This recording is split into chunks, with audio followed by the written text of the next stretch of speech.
Welcome to the Outthinker podcast. Each week, we talk with forward-looking strategists and innovators that are challenging the status quo, leading the future of business, and shaping our world. I'm your host, Kyan Krippendorf, founder of the Outthinker Strategy Network.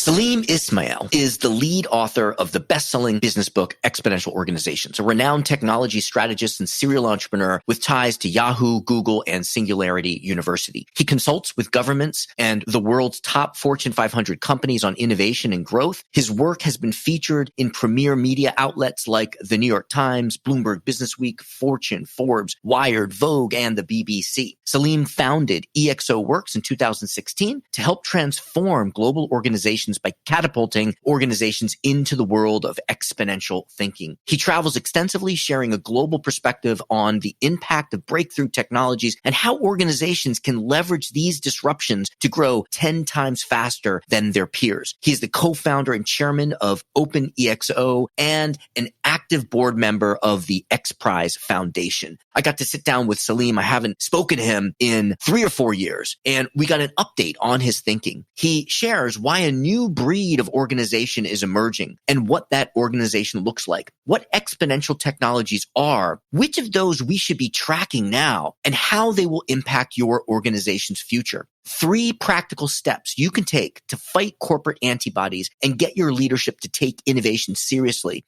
Ladies and gentlemen, Salim Ismail. Salim, thank you so much for being here with us. It's great to have you here. Great to be here. Awesome. So I asked this question of everyone that's on this podcast. Could you complete the sentence for me? If you really know me, you know that. If you really know me, you know that I've lived in 8 different countries for more than a year each. So I'm pretty confused. Wow. What is one country that we might not expect you to have lived in? France.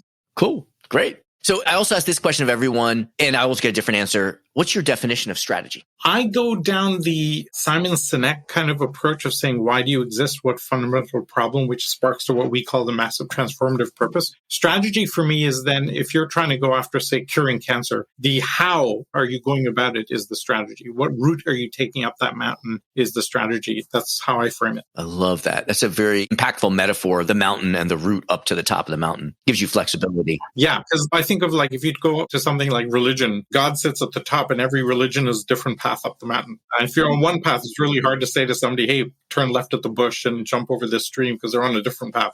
And so this leads to a lot of confusion. That metaphor kind of cleans it all up. The key question being in general, are you going up? Great. Yeah. So just tell us a little bit about your journey, how you got here, what EXO is, and how you got onto the topic that you are really advocating for and raising awareness for. Yeah. So I have a computing background, grew up in Canada. Then I spent 10 years in Europe restructuring large European companies, which is why I'm bold. I ended up building a couple of tech companies and ended up as the head of innovation at Yahoo, which is kind of like the foundational moment because I came across a problem which we now generalized, which is when you try anything disruptive in a big company, the immune system attacks you. We find that every big company in the world has difficulty with disruptive innovation because of exactly that issue. They're all geared for efficiency and predictability. And you come in from the side, it doesn't matter how nice you are, you're going to get speared. That tension of how to juxtapose with that is what's driving a lot of my thinking. I went from Yahoo to helping build out Singularity University, which is cutting-edge thought leaders in very fast-moving technologies. Built that for about 7 years and noticed that we now have 20 Gutenberg moments hitting us at the same time. Explain that to me. What do you mean Gutenberg? In the 15th century, the printing press fundamentally changed the world. And we now call that a Gutenberg moment because it created a total transformation in society. Solar energy, blockchain, AI completely changed the world. And I think when we cataloged it, we came up to 20. Autonomous cars, drones,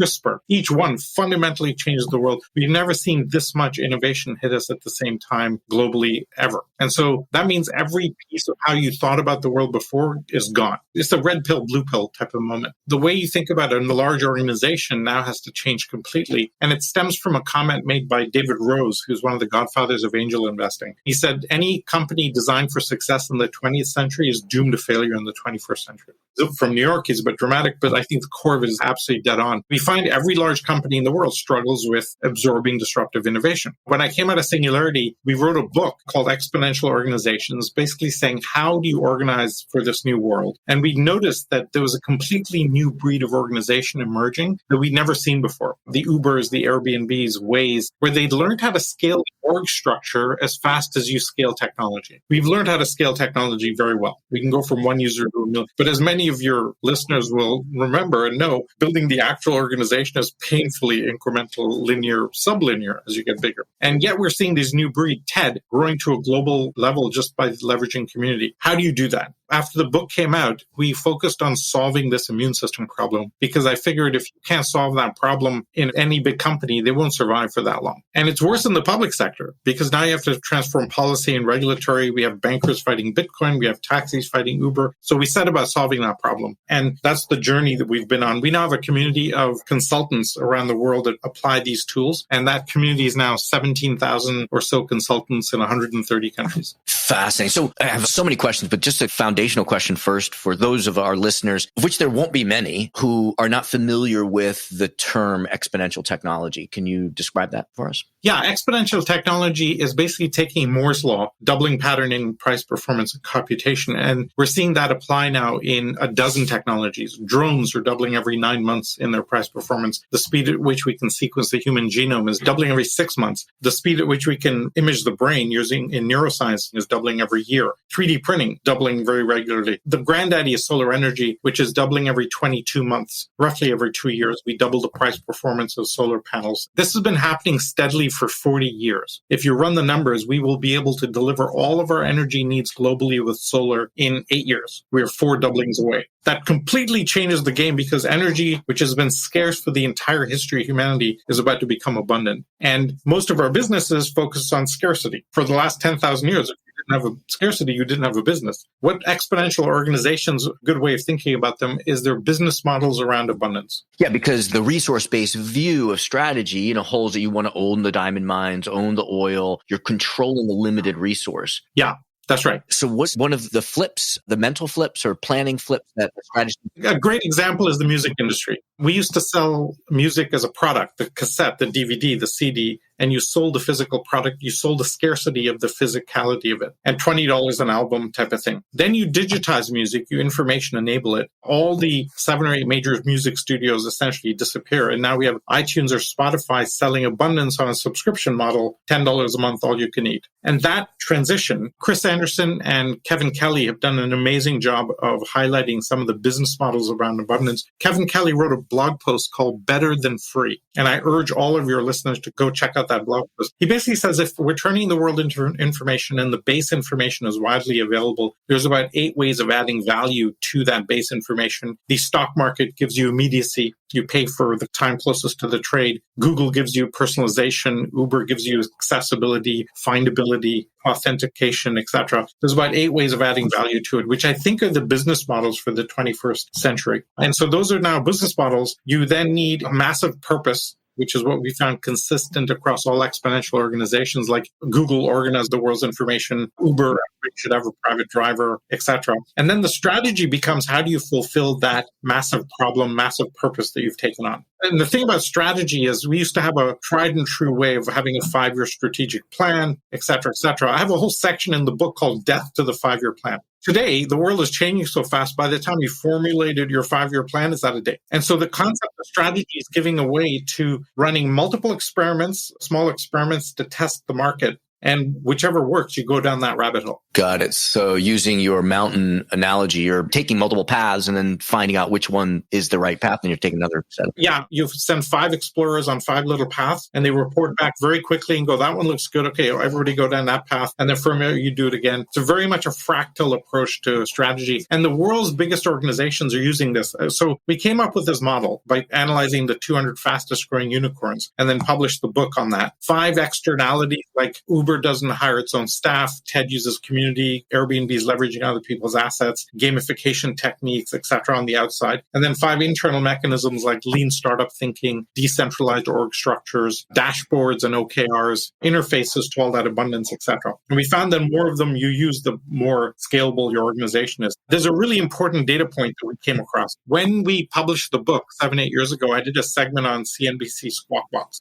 We actually ranked the Fortune 100 by this model. I published an index on how scalable, how much is IBM using lean startup thinking, to what extent is GE purpose-driven, to what extent is Procter & Gamble leveraging community or not. And we created an index, scored them, quantified score out of 100. We just did a 7-year trailing analysis and said, all right, how do they do, our top 10 in our index? And the top 10 most flexible, adaptable companies on our model compared to the bottom 10 of the Fortune 100. Revenue growth is 3x, profitability is 6.5 times higher, return on equity is 11 times higher between the top 10 and bottom. But shareholder returns of the top 10 in our index compared to the bottom 10 is 40 times higher over 7 years. That's just in the Fortune 100. Right? Like, you can't make this stuff up. And the broad thesis is pretty simple. As the external world becomes more volatile, your ability to adapt is going to drive market value. It's that simple. And big companies are not adaptable. So we've created a tool set for helping big companies hack themselves. And we found a way of transforming culture at scale in big companies. So can you give us an outline of that or a few examples of the tools? Yeah. What we do is we go and we piloted this with Procter & Gamble and said, let's run a 10-week engagement. And the metric is we want to see if we can move leadership, culture, management thinking 3 years ahead in that 10 weeks. And it worked. We did it a second time with the largest insurance company in Mexico, which was family-owned, regulated insurance, worked even better. And so we formed a practice. We've done it 60 times now. Black & Decker, HP, TD Ameritrade, Visa, you name it. And what we do is we do an opening workshop with the existing management to give them a sense of the future and show them how dramatically the world is changing. Then we take 25 young leaders of the business. They form 4 teams. 2 teams are sitting at the edge saying, how would I blow this open 10x? And the second 2 teams look at the internal organization and say, how would I accelerate the metabolism of the mothership? And they come back after 10 weeks. We coach them and they suggest ideas, and senior management, if they like the ideas, funds them. And we found that when those leaders go back to their day jobs, they infect everybody else with this thinking. And that creates a cultural change across the company. Our clients are reporting an average 70 times return on investment from running this process. Wow.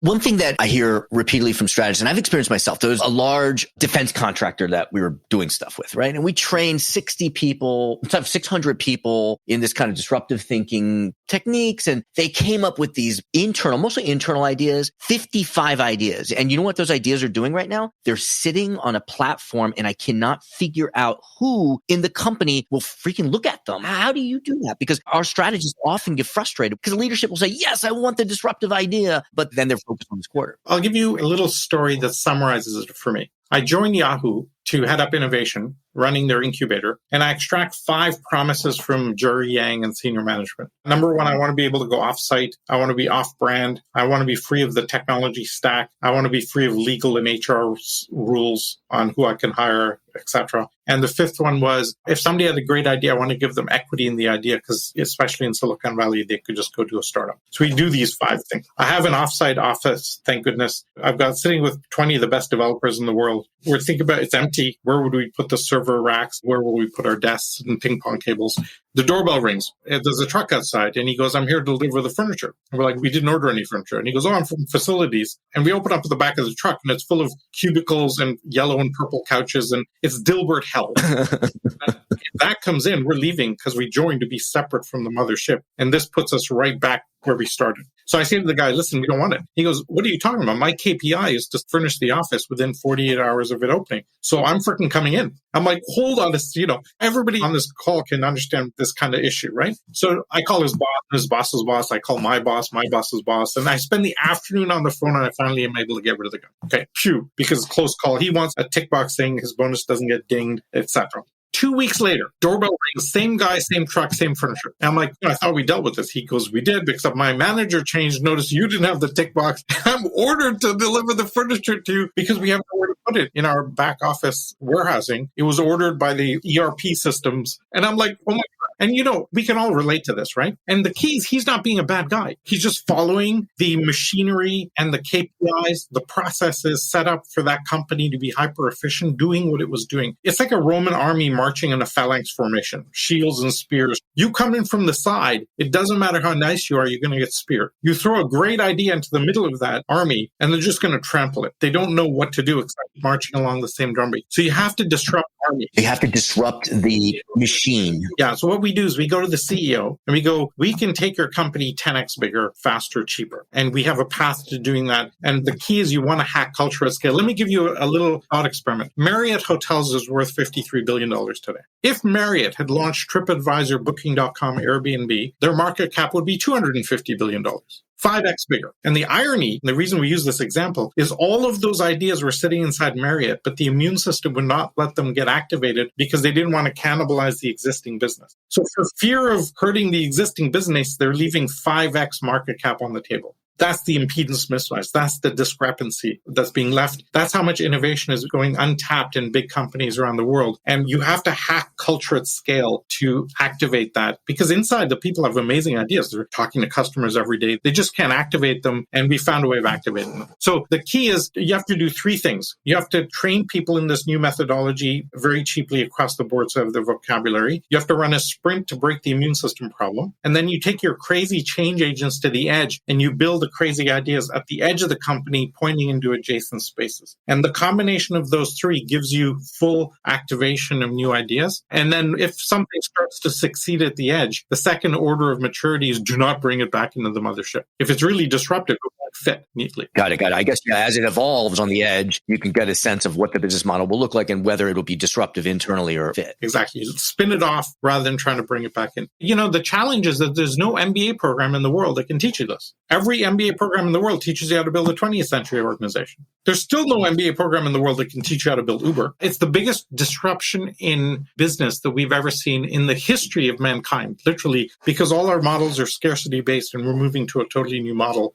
It's like if you're going to program on the blockchain, there's some bylaw that says you have to be under 20 years old.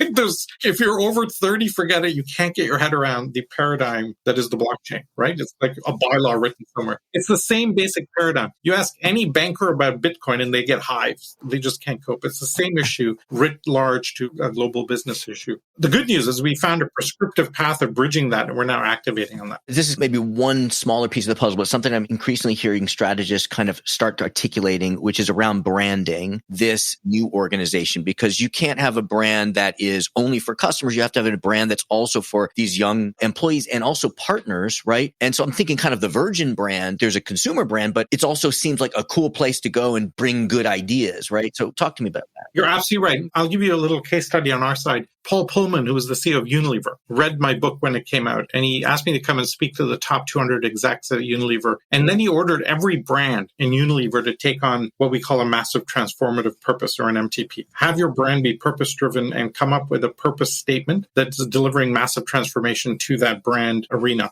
Mandated it from the top. 4 years later, the 5 most profitable brands are the ones that adopted it the most. So because the younger generation, as you point out, is much more purpose-driven, and therefore the future consumers are driven that way. Now, of course, once you hire them, you have to figure out how to manage these millennials, which is a whole other topic. But they are very attracted to that purpose-driven nature of the world, unlike our parents, for example, who just tried to get a job and survive. And so now the younger generation is much more attuned to that. I have so many questions that I want to ask you. I know we're reaching the top of our time, but around technologies, I've heard you talk about 3D printing, about drones, about solar, but we haven't interacted in a few years, actually, since COVID. And so people are talking a lot about now is blockchain technologies, metaverse. I was wondering if you had any opinions on those technologies. Are there any other techniques? I'm a massive fan of blockchain. And the reason is we're able to decentralize authentication. And that's cool in private sector. Like, for example, retail banks are just a centralized ledger of transactions. It knows you deposited $1,000. It knows I borrowed $1,000, right? If you can decentralize that authentication, you don't need the retail bank. So I give retail banking about 5 years and it essentially evaporates. That's kind of a big deal. Not so much investment banking and other things, but retail banking for sure is toast over the next few years. The younger generation that I know all keeps their money money in MetaMask crypto wallets and manage it themselves, the custodial, etc. The hell with a bank. Try and wire money, it takes days. It's a nightmare. And so that's one small example of the disruption coming there. So I think blockchain is massive. I think it's like the internet in the late 90s. It's very early. We can kind of see this big thing, but we know there's something big coming. We can't see it clearly yet. All of these technologies are accelerating very dramatically. And most importantly, they're intersecting.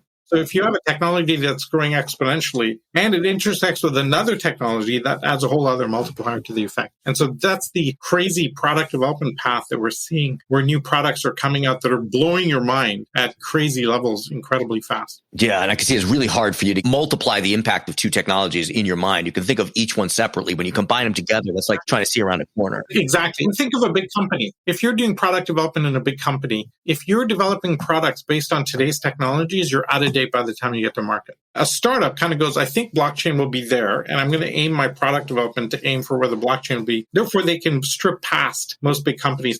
Jack Welch, in the year 2000 annual report for GE, made a profound quote. He said, the minute the metabolism of your company is slower than the outside world, you're dead. The only question is when. You could argue today that the metabolism of almost every big company in the world is slower than the outside world. And therefore, most large companies are going to be in deep trouble because all of the coleslaw transaction costs and theoretical benefits disappear in this new world. Fascinating. Yeah. I know we just scratched the surface and we've reached the top of our time with you. Where can people find you, follow you, people who listen and think, I need to bring this into my company? So our website is openexo.com. It's free to join. It's a global community of 17,000 consultants. And we offer tools, training. People get certified in our practices. We run sprints for big companies around the world, and we make our services available for those who need it. But we're kind of like the Red Hat model. You can grab it and run with it if you want. If you want our help, call us and we'll help you out. That's great. Well, Salim, thank you for the work that you do, for sharing it with us here and for sharing it with everyone on through EXO. Great to be with you again. Bye. Thank you to our guests. Thank you to our producers, Karina Reyes and Zach Ness, our editor, and the rest of the team. If you like what you heard, please follow, download, and subscribe. I'm your host, Kaihan Krippendorf. Thank you for listening. We'll catch you next week with another episode of Outthinkers.